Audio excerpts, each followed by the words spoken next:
everybody, welcome into another episode of Arsenal Fan Circle. If you're new to this channel, sign up for the first team. Hit the subscriber button, the bell notification down there, and you'll be notified when a new video is dropping. And I would ask everybody to hit that like button down there right now. I wanted to, first of all, I wanted to tell you I took a break over the weekend, recharged the batteries, went to the beach, Ocean City, Maryland's 4-hour drive. But it was definitely nice to recharge the batteries, just like Arsenal did in this international break. And now we're looking forward to Watford away from home on Sunday, and it's something that we all need to see. Was taking a look at our first 4 games in this Premier League season that we have just gone through, and our first game away from home, Newcastle, on August 11th. And what's particularly striking to me is the formations, and I'll get into that and tell you all about that. But it seems to me that the 4-2-3-1 formation is best for the players that we have. The recent game in the North London derby versus Tottenham, it was a 4-3-3 formation, and I think that just confused our midfielders on the day.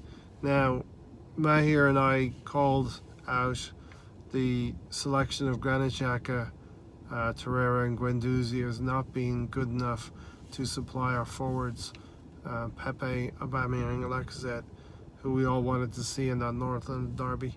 I don't believe that in the 3 that Granit Xhaka and Torreira know what they're doing, and I believe that 4-2-3-1 is the best formation for us going forward.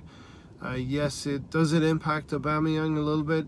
Yes, it does impact Aubameyang a little bit. He has to play on the left-hand side, but I very much believe that great players can play in positions and still look good. So I think that Aubameyang can still flourish on the left-hand side, and we do need to play this formation of 4-2-3-1, where we got maximum points versus Burnley and Newcastle, and we will look at those 4 games in detail shortly.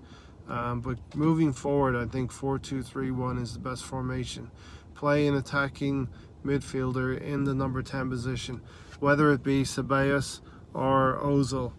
I'm not against that, but when we have Tierney and Bellerin in the team, they'll be able to bomb forward, and we will look for Torreira and Xhaka to be the holding midfielders and cover those spaces on the flank when they attack. In a few weeks, we're all looking forward to having Tierney in the team and Bellerin in the team, and possibly Rob Holding as well. So that's going to be good for us. But let's get into those first 4 games. We went to Newcastle away from home on August 11th, and it was quite an even game, but I think the team that we selected was very, very good on the day. We played 4-2-3-1, like I said, and like I'm trying to advocate for Unai Emery to continue to do. Kind of an even first half. Newcastle were a little bit anemic going forward, didn't have a lot of firepower to trouble us, but I do remember Callum Chambers playing quite well in the centre-back position for us, and he has done nothing wrong. The most memorable thing for this Newcastle game was Ainsley Maitland-Niles stealing the ball on the right-hand side, intercepting the ball, driving forward, clipping a cross into Aubameyang. And we have strikers, we paid good money for strikers, and they are putting away the chances that are given to them. This was a gilt-edged chance which Aubameyang did not miss, controlled the ball and was able to poke it past the goalkeeper. So we leave St James's Park with 3 points, playing a 4-2-3-1, and we go and play Burnley at home in the next game. That formation was also 4-2-3-1. Are we seeing a pattern here? So Lacazette scores early on in the 11th minute, almost being fouled, but able to get a shot away underneath the keeper. In the second half, later the first half actually, Burnley equalised in somewhat of fortunate circumstances. So 1-1 going in at half time, and in the second half Ceballos intercepts a ball in midfield. The ball goes to Aubameyang, and he drives forward, and Lionel Messi, like, are in world-class strike through past the goalkeeper to the left hand side of the goalpost, and we get away with a 2-1 win. But the formation was 4-2-3-1, so 6 points using that formation. Not bad at all. Now obviously we can debate what happened at Anfield versus Liverpool. I particularly think on the day that Unai Emery picked the correct system, so I'm not going to complain about what he picked, but he did pick a 4-3-1-2 with Ceballos behind Pepe and Aubameyang.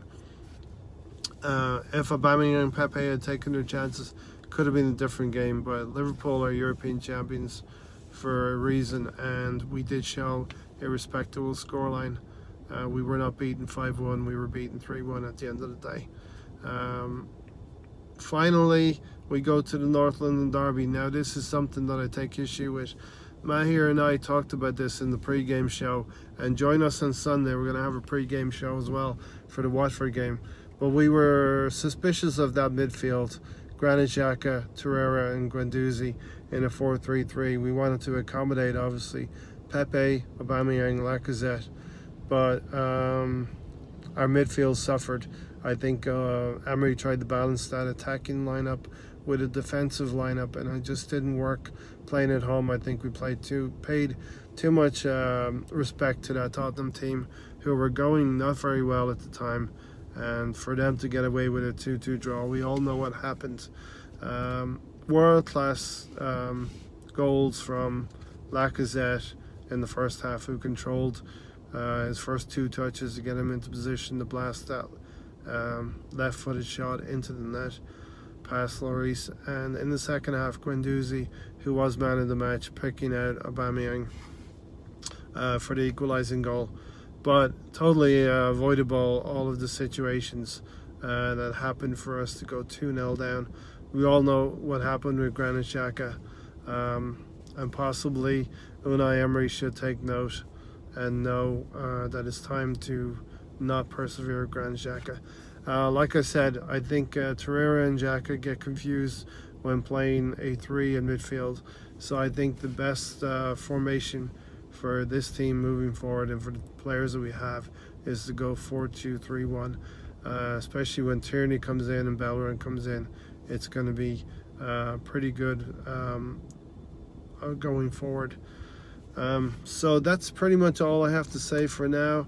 I wanted to let you know I'm back. Took a break, enjoyed my break, came back refreshed, and I will be answering later tonight the questions and answers that some of you have supplied to me, and I really do appreciate supplying the questions to me. It's been a long interlull, and it's time to get past that. We're looking forward now to Watford, and yeah, let's see what happens on Sunday. And the formation and the lineup is very important, I believe, moving forward. 4-2-3-1 is the formation for us, and for Unai Emery to change around is not going to be beneficial to the team. If you've liked this video, smash the like button. If you're new to the channel and you haven't signed up yet, sign up for the first team. Hit that subscriber button, the bell notification down there, and drop your comments what you think about this video. Thank you.